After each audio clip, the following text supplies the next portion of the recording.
शहर से दूर एक छोटा सा गांव था, रतनपुर। वहां एक पुराना हवेली नुमा बंगला था, जिसे लोग सिंह हवेली कहते थे। कहते हैं उस हवेली में पिछले 20 सालों से कोई नहीं रहता था, लेकिन रात होते ही वहां से अजीब सी आवाजें आती थीं। किसी के चलने की, दरवाजे खुलने बंद होने की, और कभी कभी तो किसी के चीखने की भी। कहानी की शुरुआत होती है रिया से, जो एक निडर पत्रकार थी। उसे सच्चाइयों को उजागर करने का जुनून था। एक दिन उसे रतनपुर की इस हवेली के बारे में पता चला। गांव वालों ने उसे लाख मना किया, लेकिन रिया ने ठान लिया कि वो उस हवेली की सच्चाई सबके सामने लाकर ही रहेगी। रिया ने अपनी टीम के 2 लोगों, रोहित कैमरामैन और सीमा साउंड इंजीनियर, को साथ लिया और रात को हवेली में घुस गई। हवेली के अंदर जैसे ही वे हवेली में घुसे, एक ठंडी हवा का झोंका उनके शरीर को चीरता हुआ निकल गया। चारों ओर धूल, जाले और टूटी फूटी चीजें पड़ी थीं। हवेली में कुल 6 कमरे थे। पहले 5 कमरे उन्होंने बड़ी सावधानी से चेक किए। सब जगह पुरानी चीजें, धूल और दीवारों पर अजीब चित्र बने हुए थे। फिर आता है छठा कमरा, जो बंद था। दरवाजे पर जंजीर लगी थी। जैसे ही रिया ने जंजीर को छुआ, अंदर से किसी ने जोर से दरवाजा पीटा। सभी चौंक गए। कोई अंदर है, सीमा ने कांपती आवाज में कहा। रिया ने कहा, डरने की जरूरत नहीं है, शायद कोई बंद हो गया हो। रिया ने दरवाजा तोड़ा और अंदर कदम रखा। कमरा पूरी तरह अंधेरे में था। सिर्फ एक कोना रोशन था, जहां एक पुराना आईना रखा था। जैसे ही रिया ने आईने में झांका, उसे अपने पीछे एक औरत की परछाई दिखी। रिया मुड़ी, लेकिन वहां कोई नहीं था। तभी रोहित चीखा, रिया, सीमा गायब हो गई है। रिया और रोहित ने पूरी हवेली छान मारी, लेकिन सीमा का कहीं पता नहीं चला। मोबाइल नेटवर्क गायब था। बाहर जाने के सारे दरवाजे अपने आप लॉक हो चुके थे। अतीत की परतें खुलने लगती हैं। रिया को एक पुरानी डायरी मिली, जिस पर लिखा था, विलक्षण सिंह की डायरी 1983। डायरी में लिखा था कि हवेली के मालिक ठाकुर विलक्षण सिंह एक तांत्रिक साधना में लिप्त थे। उन्होंने अमृता पाने के लिए छठे कमरे में एक बलि दी थी, अपनी ही बेटी की। बेटी का नाम था आरती। उस बलिदान के बाद हवेली में अजीब घटनाएं होने लगीं। नौकर चाकर गायब होने लगे और अंत में ठाकुर भी रहस्यमय तरीके से मारा गया। रिया को समझ आ गया, ये हवेली शापित है। वो आईना जिसमें रिया ने परछाई देखी थी, वो असल में एक आत्मिक द्वार था। उस कमरे में आईने के पीछे एक तहखाना था। रिया ने दीवार टटोली और अचानक दीवार अपने आप खिसक गई। तहखाने में अंधेरा छा गया और एक आत्मा जैसी छाया उभरी। मैं आरती हूं, लेकिन अब मुझे मुक्ति चाहिए। मेरे पापा ने जो किया वो गलत था, लेकिन मेरी आत्मा तब तक बंधी रहेगी जब तक कोई मुझे सच में माफ नहीं करेगा। और वो माफी मेरी जैसी दिखने वाली से ही मिल सकती है। रिया ने डरते हुए कहा, अगर तुम मुक्त होना चाहती हो तो मैं तुम्हें माफ करती हूं। इस हवेली को छोड़ दो। अचानक एक तेज प्रकाश फैला और आत्मा गायब हो गई। सीमा होश में आई। दरवाजा खुल गया। हवेली में एक अजीब सी शांति फैल गई थी। अंत में रिया ने इस पूरी घटना की रिपोर्टिंग की, लेकिन कैमरे में कुछ भी रिकॉर्ड नहीं हुआ था। न वो आत्मा, न आवाजें, न आईना। सिर्फ डायरी और तहखाने का नक्शा था सबूत।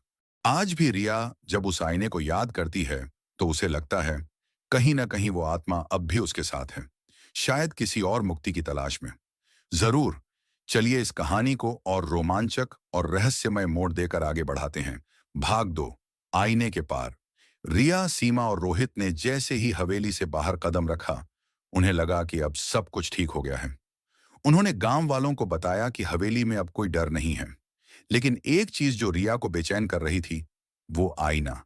रिया को सपने आने लगे। हर रात उसे एक ही सपना आता। वह खुद को उसी आईने के सामने खड़ी देखती, और आईने में खुद को नहीं, बल्कि आरती को देखती। उसकी आंखों में डर नहीं, एक रहस्यमयी मुस्कान होती। तहखाने में एक चौंकाने वाला सच। रिया और रोहित ने नीचे उतरते ही देखा कि सीमा बेहोश पड़ी है और उसके चारों ओर कुछ तांत्रिक चिन्ह बने हैं। साथ ही वहां एक अधजला चित्र पड़ा था, जिसमें आरती और रिया की शक्ल हूबहू मिलती थी। रोहित बोला, रिया, तुम ठाकुर की बेटी की तरह दिखती हो। रिया भी हैरान थी। तभी पीछे से किसी ने जोर से दरवाजा बंद कर दिया और एक धीमी आवाज आई, आरती वापस आ गई। तहखाने में अंधेरा छा गया और एक आत्मा जैसी छाया उभरी। मैं आरती हूं, लेकिन अब मुझे मुक्ति चाहिए। मेरे पापा ने जो किया वो गलत था, लेकिन मेरी आत्मा तब तक बंधी रहेगी जब तक कोई मुझे सच में माफ नहीं करेगा। और वो माफी मेरी जैसी दिखने वाली से ही मिल सकती है। रिया ने डरते हुए कहा, अगर तुम मुक्त होना चाहती हो तो मैं तुम्हें माफ करती हूं। इस हवेली को छोड़ दो। अचानक एक तेज प्रकाश फैला और आत्मा गायब हो गई। सीमा होश में आई। दरवाजा खुल गया। हवेली में एक अजीब सी शांति फैल गई थी। अंत में रिया ने इस पूरी घटना की रिपोर्टिंग की, लेकिन कैमरे में कुछ भी रिकॉर्ड नहीं हुआ था।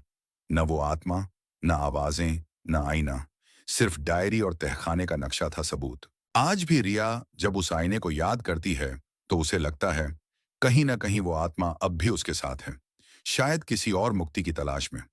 जरूर। चलिए इस कहानी को और रोमांचक और रहस्यमय मोड़ देकर आगे बढ़ाते हैं। भाग 2, आईने के पार। रिया, सीमा और रोहित ने जैसे ही हवेली से बाहर कदम रखा, उन्हें लगा कि अब सब कुछ ठीक हो गया है। उन्होंने गांव वालों को बताया कि हवेली में अब कोई डर नहीं है।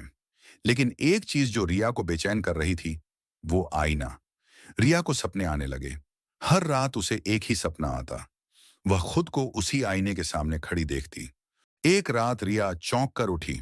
पसीने से तरबतर थी, लेकिन सबसे डरावनी बात यह थी कि उसकी हथेली पर वही तांत्रिक चिन्ह उभरा हुआ था जो हवेली के तहखाने में थे। क्या आत्मा पूरी तरह मुक्त नहीं हुई थी? रिया ने तय किया कि उसे दोबारा हवेली लौटना होगा, अकेले। हवेली में वापसी रिया ने किसी को नहीं बताया। वह रात के अंधेरे में फिर से हवेली में दाखिल हुई, लेकिन इस बार हवेली वैसी नहीं थी। पहले जैसी वीरानी अब नहीं थी। अब हवेली सज धज के जैसे तैयार थी, जैसे कोई उसमें रहता हो। दरवाजा अपने आप खुला।